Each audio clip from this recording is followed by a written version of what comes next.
Assalamualaikum warahmatullahi wabarakatuh. Perkenalkan, saya Al-Habsyi Said Adli, NIM K1A2190117 dari Prodi Kepelatihan Olahraga. Baiklah, pada video kali ini saya akan sedikit menjelaskan apa itu validitas dan reliabilitas. Validitas adalah menunjukkan suatu alat ukur yang dimana alat ukur tersebut mampu mengukur apa yang diukur. Kita ambil contohnya seperti meteran untuk mengetahui tinggi badan seseorang. Kemudian satu lagi kita ambil contoh mengukur berat badan seseorang, yaitu menggunakan instrumennya itu timbangan. Instrumen penelitian dapat dikatakan valid apabila dapat mengukur apa yang hendak diukur, variabel penelitian. Validitas itu ada 3. Pertama itu validitas isi, kemudian validitas kriteria, dan yang ketiga itu ada validitas konstruk. Yang pertama itu validitas isi. Validitas isi berkaitan dengan kemampuan suatu instrumen mengukur isi konsep yang harus diukur. Kemudian validitas kriteria.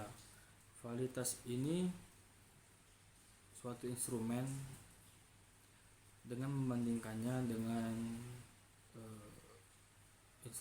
instrumen lainnya yang sudah valid dan reliable dengan cara mengkorelasikannya. Validitas kriteria dibagi menjadi 2. Yang pertama itu ada concurrent validity dan predictive validity. Concurrent validity yaitu kemampuan untuk mengukur gejala tertentu saat sekarang, sepertinya saat melihat prestasi siswa belajar IPS misalnya, lalu dibandingkan dengan instrumen penelitian yang sekarang. Kemudian ada predictive validity. Predictive validity tersebut adalah kemampuan suatu instrumen pengukuran untuk memprediksi masa yang akan datang. Kemudian ada validitas konstruk. Validitas konstruk ini berkaitan dengan kesanggupan suatu alat ukur dalam mengukur suatu konsep yang diukurnya. Kemudian kita masuk ke reliabilitas.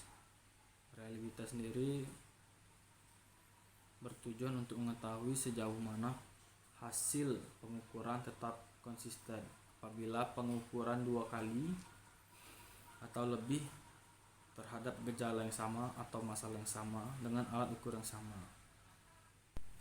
Reliabilitas itu dibagi menjadi 3, yaitu test reliability, kemudian equivalent, dan yang ketiga internal consistency. Untuk tes reliability yaitu dilakukan dengan instrumen yang sama, dilakukan dengan subjek yang sama dan di waktu yang berbeda. Contohnya kita ingin mengambil nilai renang untuk cepat-cepat dari start hingga finish di minggu pertama, kemudian kita tes lagi di minggu ke-4. Seperti itu. Apakah ada perbedaan atau tidak? Jika ada perbedaan, penelitian tersebut dikatakan reliable. Kemudian kita masuk ke equivalent. Equivalent mencoba alat ukur cukup 1 kali, tetapi alat ukurnya ada 2 pada subjek penelitian yang sama dan waktu yang bersamaan. Saya ambil contoh seperti menghitung hasil prestasi belajar siswa dengan siswa yang sama, dengan waktu yang sama, dan alat ukur yang berbeda. yaitu diberikan dua buah soal. Korelasi dinyatakan signifikan dan positif akan dianggap reliabel. Kemudian yang terakhir itu internal konsistensi, dilakukan dengan cara mencoba alat ukur cukup sekali, kemudian data yang diperoleh dianalisis dengan teknik tertentu. Baiklah, untuk materi kedua kita masuk ke uji normalitas dan uji homogenitas. Untuk uji normalitas, kegunaannya untuk mengetahui distribusi data normal atau tidak. Sebagai contohnya seperti diagram, itu akan membentuk seperti sebuah lonceng yang terbalik. Itu dikatakan uji normalitas. Kemudian data distribusi yang tidak normal seperti contohnya juga diagram, itu dia tidak seperti naik seperti ini, tetapi bisa miring ke kanan atau miring ke kiri. Datanya itu naik turun, itu dikatakan tidak normal. Kemudian ada juga uji homogenitas.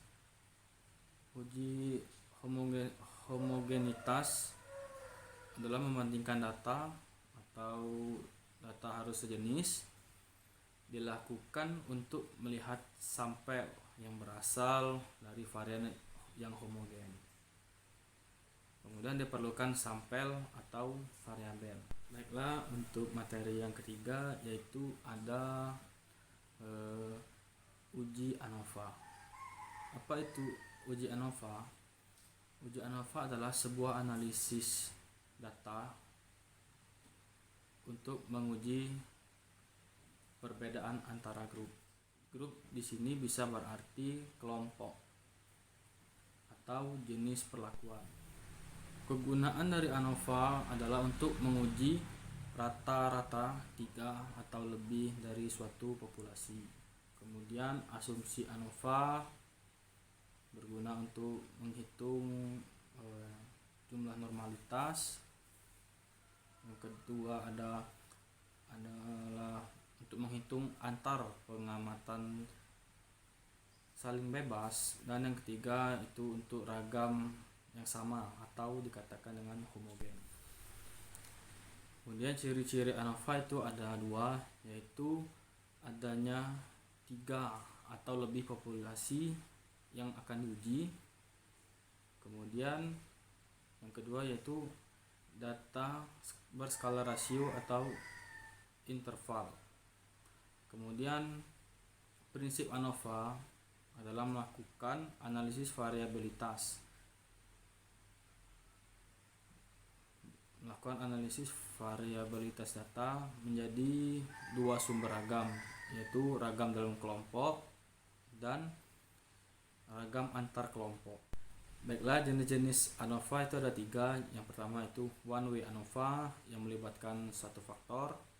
Yang kedua ada two way ANOVA melibatkan 2 faktor, dan multi way ANOVA yang melibatkan lebih dari 2 faktor.